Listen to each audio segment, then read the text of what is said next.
Hey there, financial ratios enthusiasts. Today, we're diving into the world of financial ratios and their significance in understanding a company's performance. One key ratio we'll be talking about is the return on assets, which helps us gauge a company's efficiency in deploying its assets to generate revenue.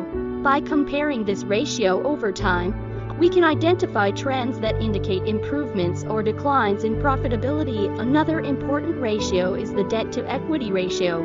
This metric tells us how much debt a company has compared to its shareholder equity. Higher values here could indicate potential risks for shareholders, particularly if interest rates rise. Lastly, let's discuss return on equity (ROE), a metric that evaluates how efficiently a company uses shareholder equity to generate profits.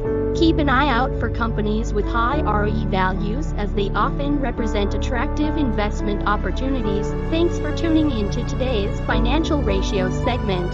If you found this information useful, please don't forget to like, subscribe, and share this video with your finance-loving friends.